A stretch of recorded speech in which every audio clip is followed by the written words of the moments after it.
Hello दोस्तों, स्वागत है आपका हमारे YouTube चैनल तैयारी आपकी पर। और आज हम लोग करने वाले हैं रासायनिक अभिक्रिया और समीकरण। ये क्लास 10th का चैप्टर 1 है जो कि हम आज देखने वाले हैं। सबसे पहले इसमें हम लोग जानेंगे रासायनिक अभिक्रिया क्या होती है। तो रासायनिक अभिक्रिया ऐसा परिवर्तन जिसमें नए गुण वाले पदार्थ का निर्माण होता है, यानी कि कोई नया ही पदार्थ बन जाए, वैसी क्रिया को हम लोग रासायनिक अभिक्रिया कहते हैं।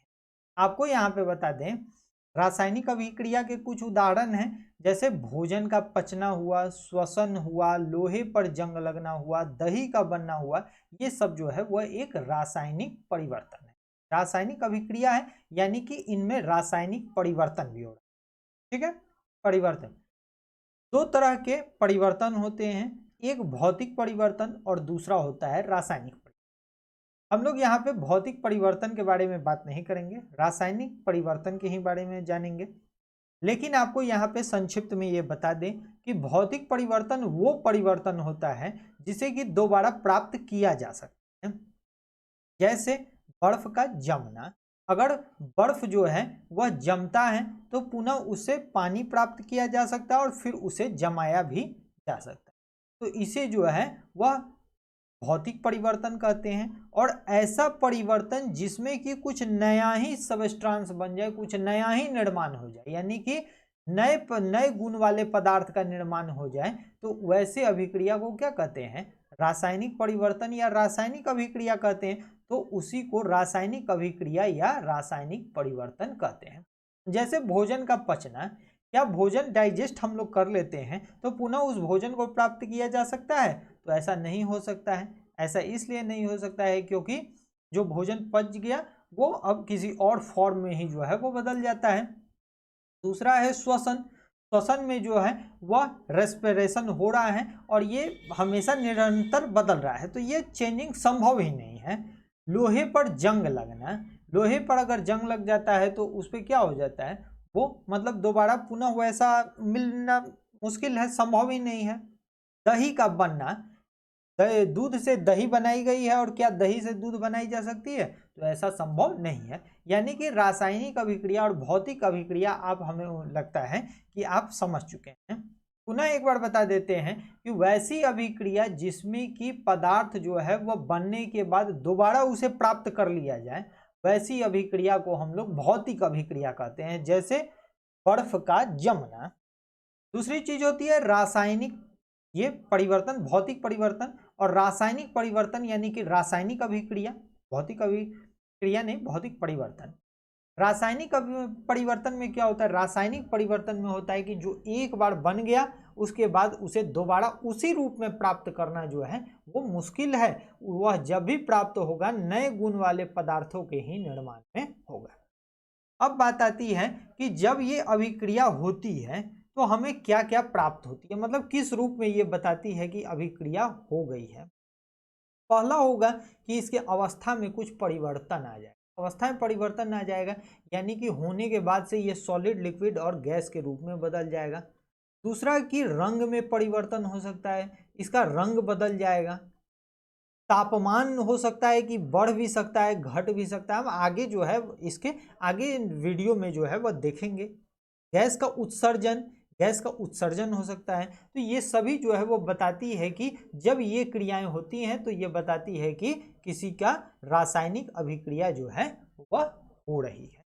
देखते हैं नेक्स्ट उदाहरण से। जैसे हाइड्रोजन है, हाइड्रोजन है और ऑक्सीजन को जब मिलाया जाता है, हाइड्रोजन और ऑक्सीजन को मिलाया जाता है तो हमें प्राप्त होता है हाइड्रोजन हाइड प्राप्त होता है, यानी कि ये क्या है? जल है। तो हम पानी यूज करते हैं वो है।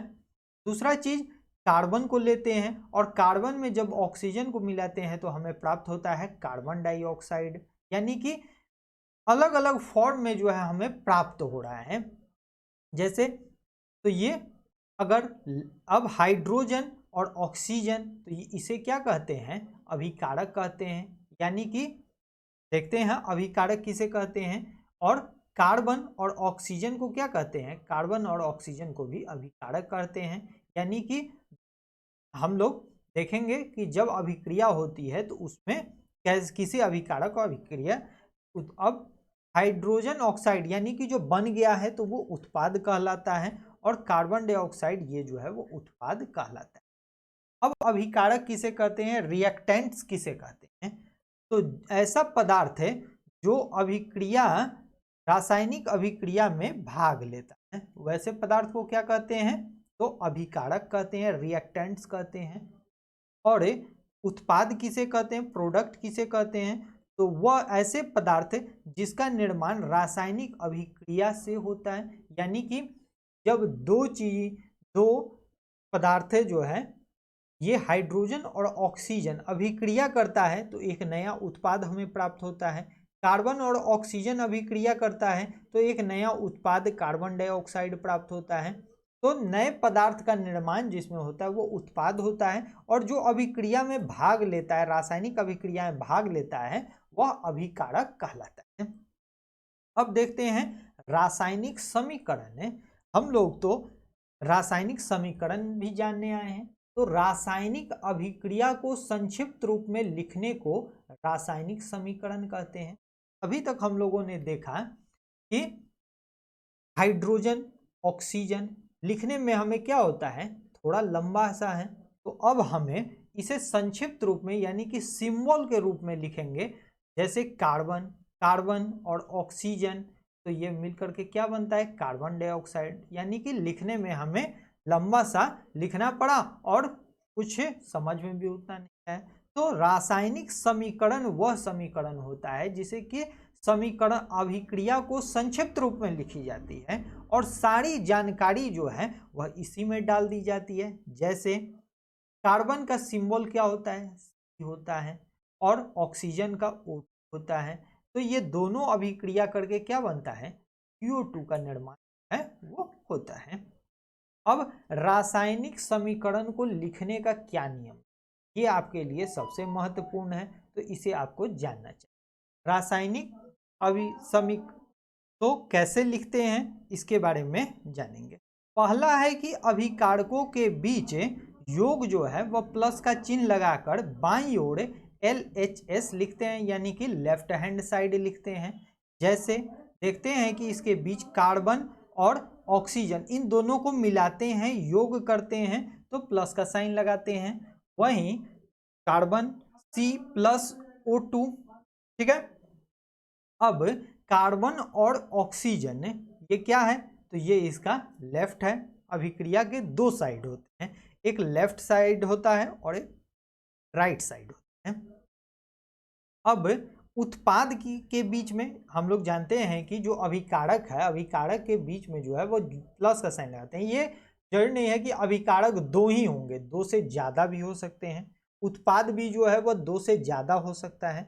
तो ऐसा जो है वो कोई लिमिटेशन जो है वो नहीं है। हम आगे के वीडियो में जो है वो कुछ देखेंगे एग्जाम्पल को, और इससे बड़े। अभी स्टार्टिंग में हल्के से उत्पादों के बीच योग का चिन्ह लगाकर दाईं ओर राइट हैंड साइड जो है वह लिखते हैं, RHS लिखते हैं। और तीर का सिरा जो है हमेशा क्या होता है, उत्पाद की ओर ही होता है। ये चीज आपको जानकारी। दूसरा चीज है, तीर के ऊपर दाब, विद्युत, उष्मा, सूर्य प्रकाश को लिखते हैं। जैसे कार्बन और ऑक्सीजन की अभिक्रिया होती है तो इसमें कैसे हुई इसे हमें बताना होगा, तो इसके लिए इसके ऊपर दाब, तो इसे हम लोग लिखते हैं। आगे के वीडियो में जो है हम लोग एक एक करके इसे जानेंगे। यह आज इसका पार्ट 1 वीडियो था। नेक्स्ट हमारा टॉपिक जो होगा वह रासायनिक अभिक्रिया को संतुलित करने का होगा, यानी कि रासायनिक अभिक्रिया को कैसे संतुलित करते हैं उसके बारे में हम लोग जानेंगे। ये छोटा सा वीडियो उम्मीद करते हैं कि आपको पसंद आया होगा। अगर आपको पसंद आया है तो दोस्तों इस वीडियो को लाइक कर दीजिए, दोस्तों के साथ इस वीडियो को शेयर कर दीजिए, और साथ ही में हमारे चैनल को सब्सक्राइब कर लीजिए ताकि इसके नेक्स्ट टॉपिक जो है वो अब तक सबसे पहले पहुंचे। वीडियो देखने के लिए आपका धन्यवाद। मिलते हैं अपने नेक्स्ट वीडियो में। Have a nice day.